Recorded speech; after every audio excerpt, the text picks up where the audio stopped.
Hello, hello! Awesome Soul here, and welcome to Astroneer, a game that I am sure at least 50% of you have probably seen other YouTubers play already. Now, I was planning on playing this on the channel a little while back. The day it came out, actually. Unfortunately, though, the game is in pre-alpha. Not alpha, pre-alpha. Yes, they are inventing new words now. So, well, it's not really, but you get what I'm trying to get at, hopefully. But, yeah. So, as such, this game is only slightly buggy and has a few problems, shall we say, when it comes to frame rate and rendering and crashing and all that fun stuff. So I've actually gotten it to work now. They've actually put out a patch and it seems to be a whole lot smoother. I have no idea, honestly, how some other people managed to get the game running so smoothly on their channels. But not to worry, because now we have it on my channel. The only channel that is... No, I'm just kidding. So, what exactly is this game? It is a planet hopping. Yes, there are multiple planets. In the sky, you will probably see planets rotating. I can't see... Oh, there we go. So yes, we can actually visit that planet. So in some regards, it's kind of like No Man's Sky, except... Yes Man's Sky. Hey, as one cheeky Steam review called it, apparently. So instead of just wandering around here, I think we shall build ourselves the first spot of our base. And what do we get? We get a larger pad. You build a small pad, you get a medium pad, and then you get a large pad. And then you put stuff on the pad. So what can we do here? We can build a printer. We need copper for that. We can build a research facility with compound. I think there is some yeah, right behind us. At least I think that's compound. Got the smelter. Also needs compound. We do. Do we have any caves? We do not have caves. So, smelter will be on the back burner for now. Vehicle bay. Aluminum or aluminium, depending on your preference. We do not have any of it, and we would need the smelter to get that, so let's hold off on that. Printer, and now we're back. Now there are a lot of things we can unlock via the research thing, so I'll get that queued up here. Speaking of queue, we shall hit Q and open the backpack. This is the inventory system, a fairly unique system at that. So we got our very simplified crafting menu down here. We've got our main inventory, and we've got our side inventory. These things are going to help our astronaut out a little bit. Although I think everything in the backpack section actually can work as well, but I don't know. Pretty sure everything works, actually, come to think of it. So yes, pull out the terrain tool, and let's get to work gathering some compound.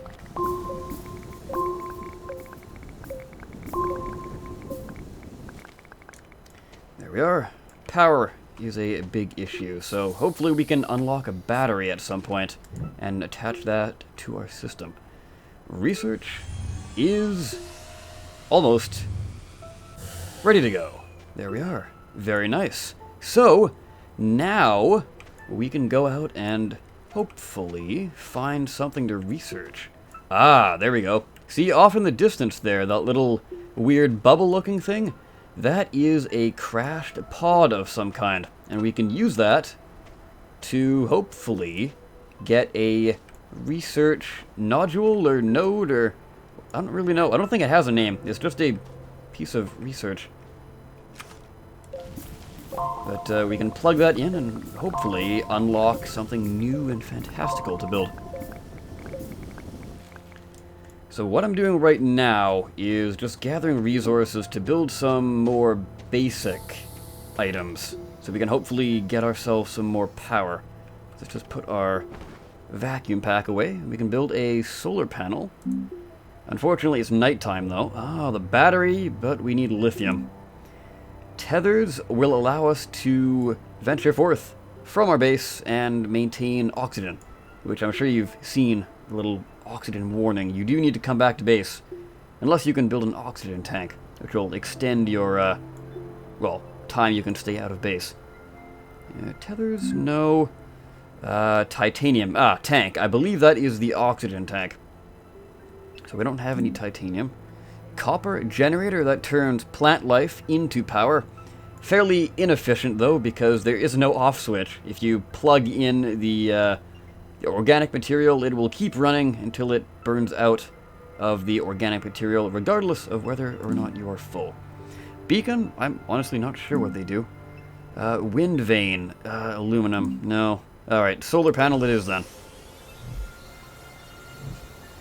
So there we go. We now have a solar panel. All we have to do now is actually wait for the sun to come up. Might take a while, although I do see a bit of sun coming up. Okay, so we've got compound. We're golden for compound.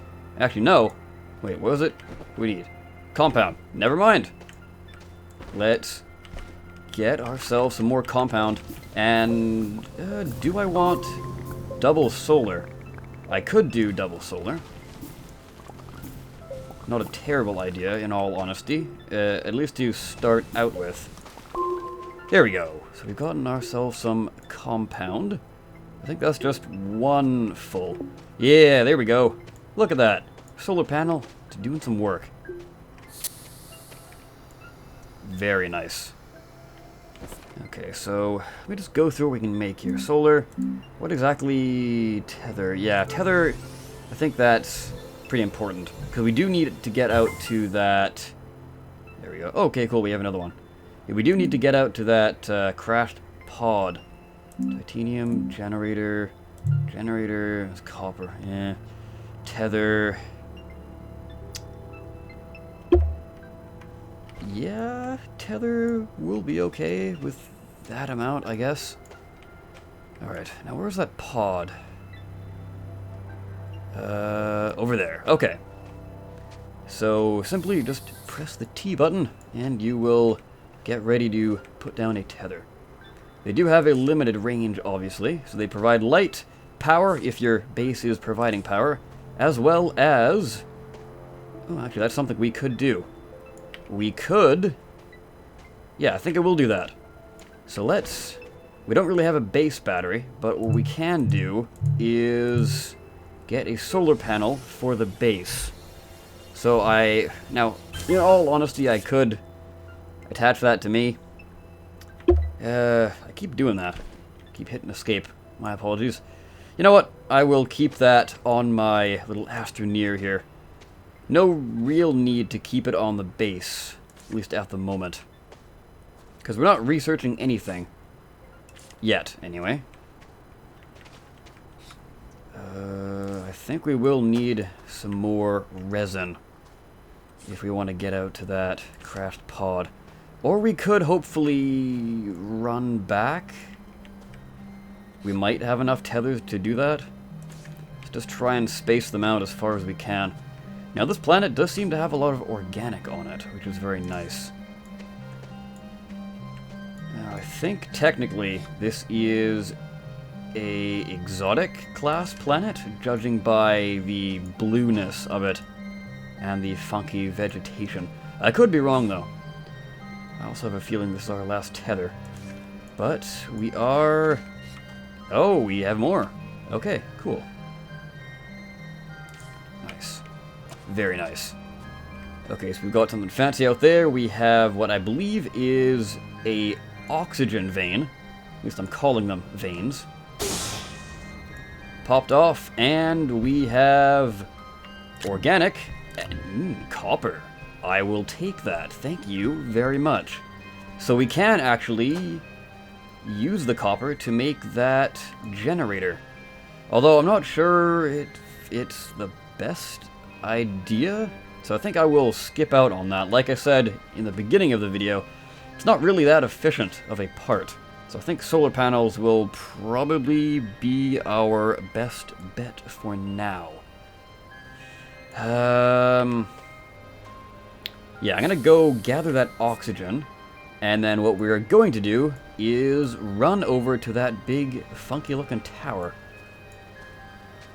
Hopefully we will have enough to not get ourselves killed. Although... Our bag's looking... No, we got enough space. Alright. Pull out our little suction, and see what we can get here. So that's 1. Can we get 2? That's 2. Nice. Okay.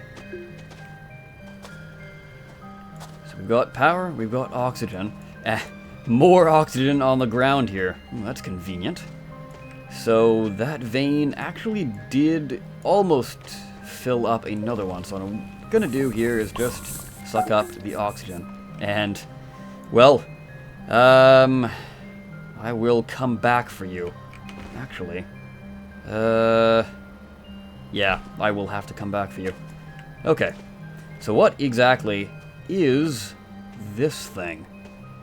Very, very curious. Oh, ooh, hello there. An even larger crashed pod. That is actually a crashed spaceship, not really a... I guess what was sort of like a satellite pod?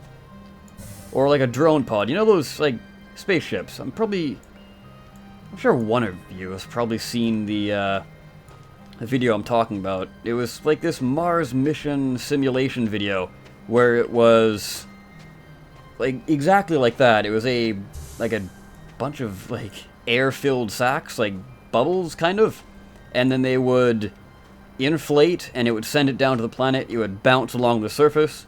The balloons would deflate, and then the rover inside would then pop out and go about its, well, rovey business, or whatever you want to really call it. So here we are back. Oh, power. Nice, that'll come in handy. Hold on a second. Okay, no, that's just the top. Okay. So yeah, there are actually power nodes. And this was the... Yeah, okay, this was the mouth of the cave that I wanted to see. I passed by before, but... maybe we'll get lucky and find some research in here? Or, what we could do is get ourselves killed rather violently. That'll be fun. Okay, so what are you? You are some very disgusting looking tendrils. Hopefully not attached to some evil creature. We got some movement down there. That's pleasant looking. More movement down there. So you know what? I've run out of spare oxygen. So I'm gonna go back to the surface, drop off what I can, and see what else we have around. So I'm gonna suck up this power, because why the hell not? So it seems like all the power and oxygen, all those kind of resources are pretty much always at the surface. They're never really buried too deep in the ground, which is nice because, you know, you can see them rather easily. So, as far as other things to explore, what exactly do we have here? I could have sworn I saw some giant spikes in the distance. Over that way, sort of. More oxygen there? Yeah, I'm sure there's going to be a lot to explore. More oxygen there, so we could head out that way, pick up some oxygen, and see what we can find. For now, though, I will call this an episode. Hopefully, we will figure out where exactly we can get some research, and research it, and then expand the base in the next episode. I, of course, have been the Awesome Soul. I thank you all so very much for watching. Leave a like if you would like me to continue this series, and I will see you next time. Take care.